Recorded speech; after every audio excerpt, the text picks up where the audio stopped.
ji dama jaral lu ne. man góor du ma asale góor du ma gëtëng. mais dama la ne. paquet du biscuit. benn doo koy yëy. li ma waxoon maa ngi jaba tey. lu wax ji di gën a bari mu gën a metti. mais ku bëgg a gis prix tour. xeex naa mu joo xamante ne sama bakkan laay teg. man foo sax bëgguma ñàkk. waxuma laaj nag ñu dugg biir. foo rek maa la gën a xotteeku fuuf. xotteeku yow man may yàqu. la wax man damaa yàqu. waaw maa la gën a xotteeku. ñu tàggoo yàqu di dem. ci Jambar News nuyu nañ leen am kontaante ak mbégte comme ni ñu leen koy defalee saa su ne géej rek paa yeeg mag ñeeg xale yeeg ñëpp seen secret géej rek. tey nag ma ñëw seet si koo xamante ne kenn du ko présenté ci làmb muy Père Ndiouga bëgg nañoo waxtaan ci ñaari ponk bu njëkk bi mooy ba moment bi ñuy wax CNG amul président CNG promoteur yi képp ku tëgg yaa ngi ci jiixi jaaxa loolu dinañ ci waxtaan ak moom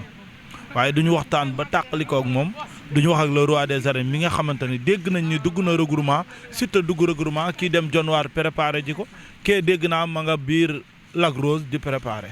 yooyu yëpp dinañ ci waxtaan ak moom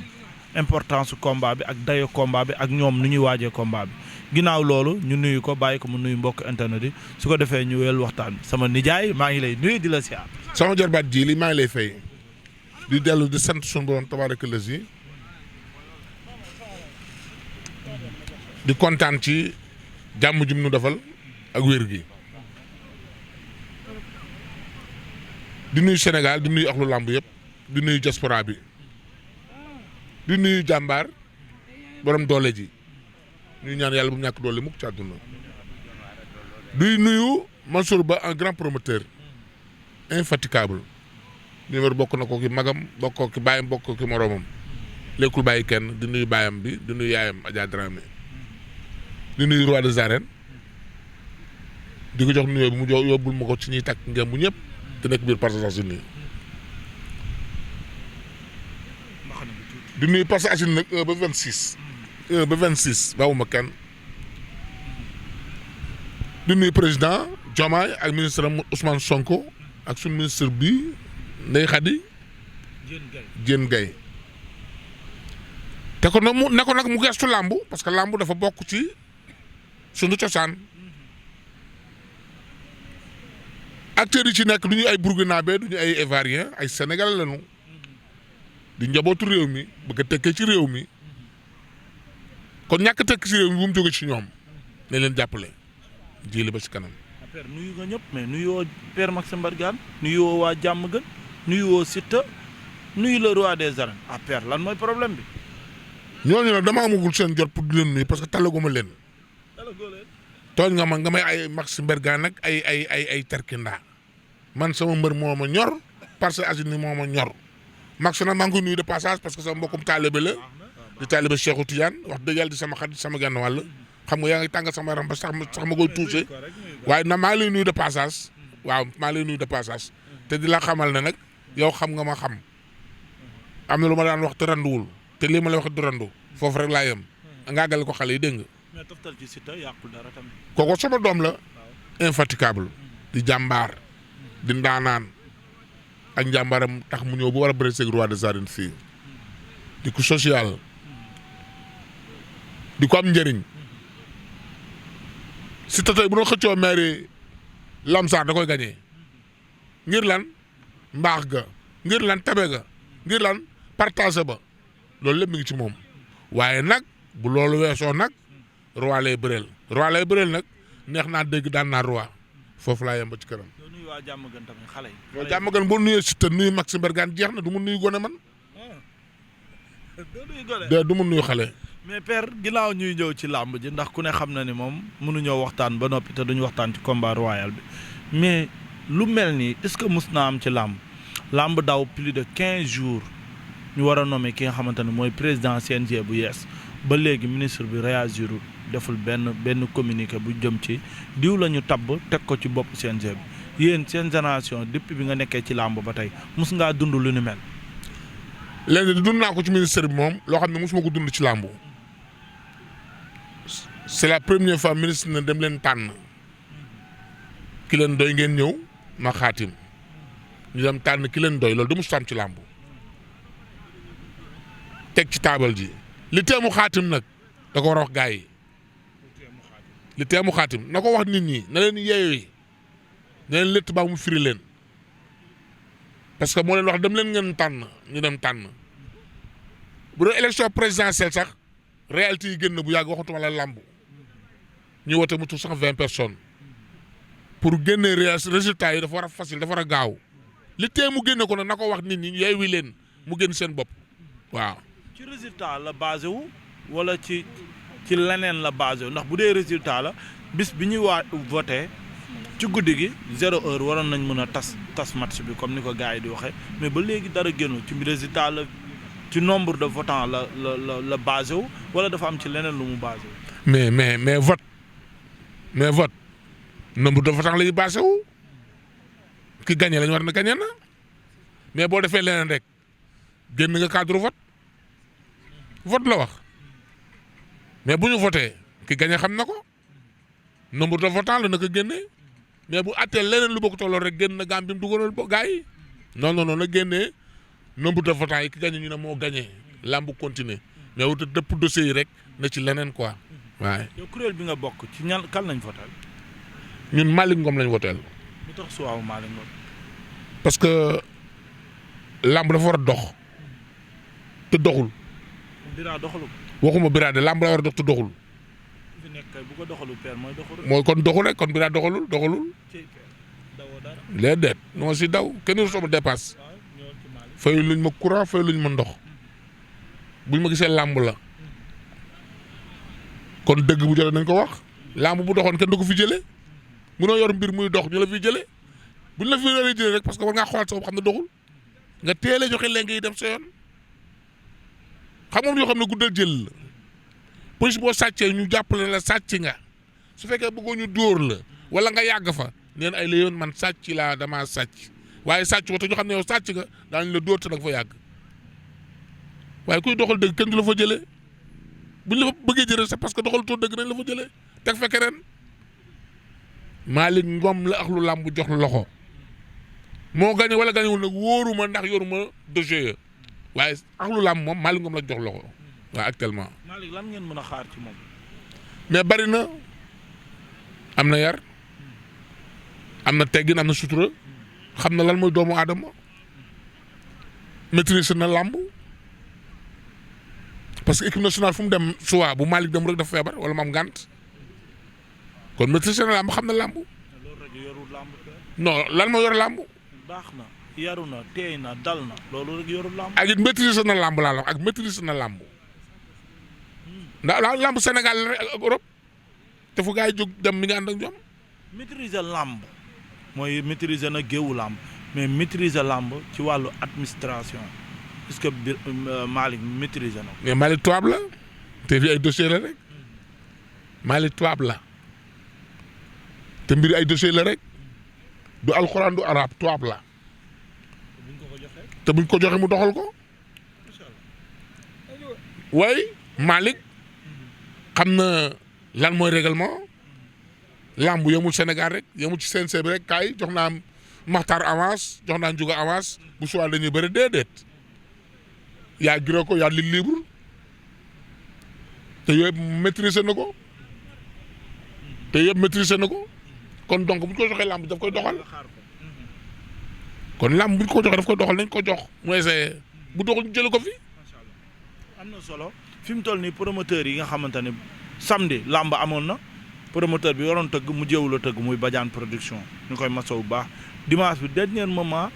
la ko Ibra Diouf Mbewaan production yëg ni lambam dina am loolu est-ce que mënul jur gàllankoor ci combat le 3 bii di ñëw dox ci diggante général Malika ak ki nga xamante ne mooy jamtee moo tax mu war a génn wax lamb day am wala dañ ko suspendre gars yi xam fan nañ jëm mais fi nekk lamb dafa nekk ci guddi gu bësatuwul wax ci dafay xaw a jafe na ministre bi génn wax lamb dañ koy aaj wala lamb dañ koy bàyyi mu dox su ko defee gars yi xam fan lañ jëm loolu rek mooy affaire bi waaw jëlee waaw. ñu ñëw ci deuxième ponk bi mooy Siteu Modou Lo ñu ngi waaj ñoom ñaar def nañ shooting Siteu indi état de forme boo xam ni macha allah kenn mësu ko gis ci moom ñëpp ñu nekk ci làmb gëm nañ ni Siteu liggéey na mais le roi des arènes ñëw yokk poids bi mu yokk lan moo xew ba mu yokk poids adversaire bi la ragal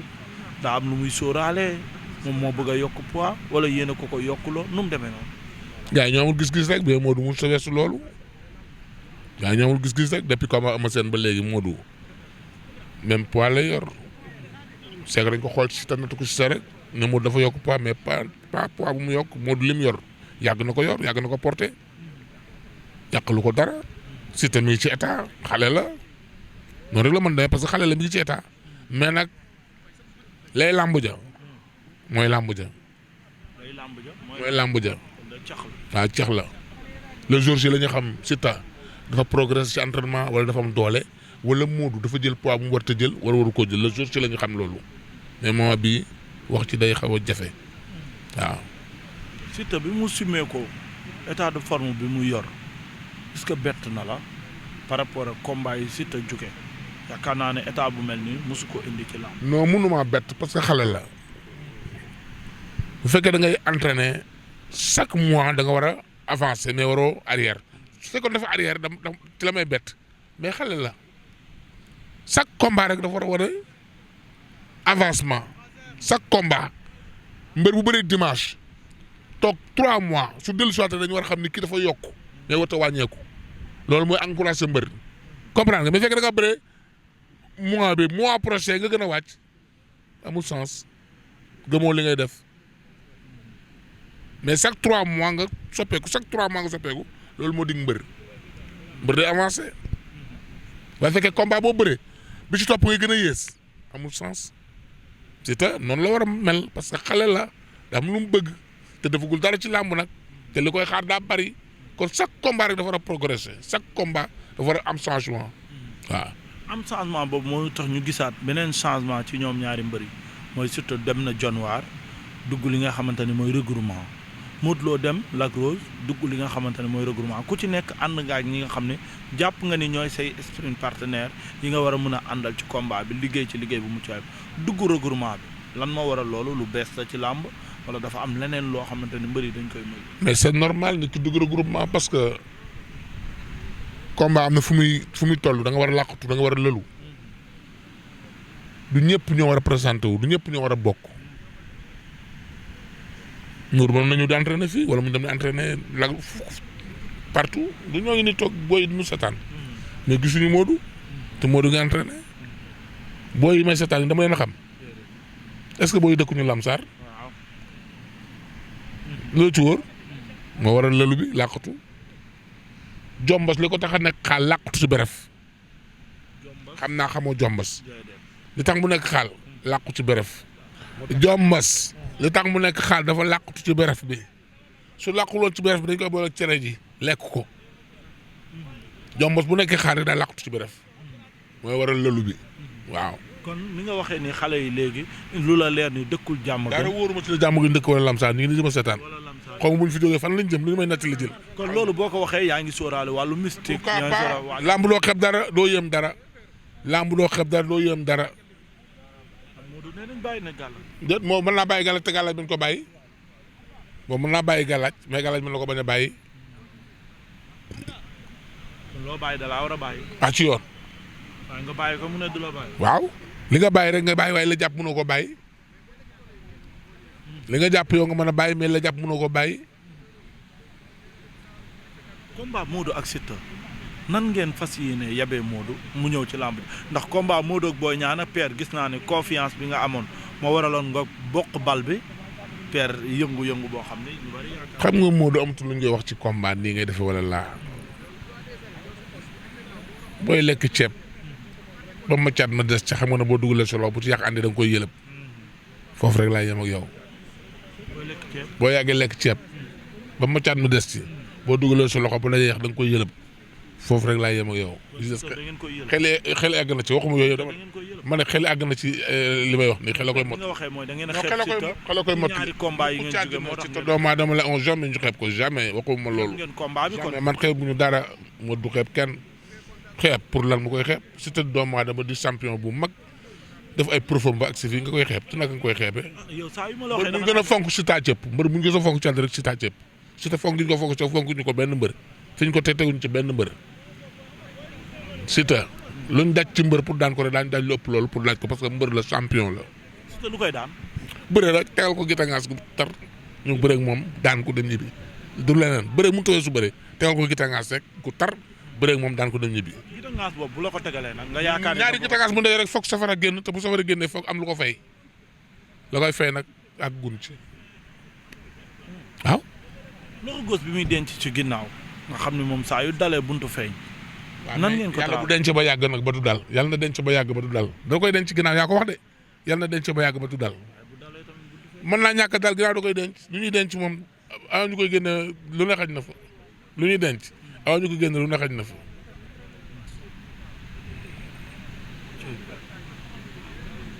di ko góor a gur moom. bento mooy kan. maanaam lu ñuy xaar rek lu ndaw rek. ay coach gis naa coach yëpp ñu ngi fi. kenn dem incha allah ñun ñëpp daanu dem bu soob yàlla def mottali business bi lépp fete boor. fu ngeen di demee 10 jours du combat 15 jours du combat. benn fan kott mën nañ cee tënk li ñuy tënk parce que ñu xam nga contact gu ñu mbër mi. ànduñu moom physique xam-xam bi ñu ko wax mi ngi fii te buñ ko waxee dina dugg ci féem li des jarul yàkkamte ki përëx yi waaye ñun amatul doole ñuy rocc di ko jox ànduñu moom physique contact gu ñu moom xam-xam lañ ko wax te mi ngi fii te buñ ko waxee dina dugg fii toogam wax ko dara mën nañ bàyyi ba le jour si le combat ñu wax ko. dama daan wax benn kàddu ne damay dégg nga naan ñu bari daan wax naan xam-xam ak fit du màgget waaye doole day màgget kon li nga wax mooy xam-xam ngeen am lu ngeen mën a yokkal Modou mais du doole wala contact yu mel noonu. Père Ndiouga moom ñu contact ak moom amatuñ ko man Père Ndiouga de amatuma ko amatuma dàll yu may takk di ànd ak moom di futti nga ay kilomètres amatuma jooj doole mais xam-xam bi moom mi ngi fii heure boo ma yeggu di ma yërëbal la ko ndax da nga ko téye wala doo ko téye nag kooku ci yow lay des waaw. am na solo maa lay jaajëfal baax. maa gën a bëgg ci yow Djily di la bëggee di bëggee sa caméraman di bëgg borom écran bi tey ñaan mu nekk grande télé ñun ñëpp ñu toog ci di waxtaan barke yonent bi yomb na suñu borom yàlla na ko yàlla def jaajëf Djily. jërëjëf Père Ndiouga.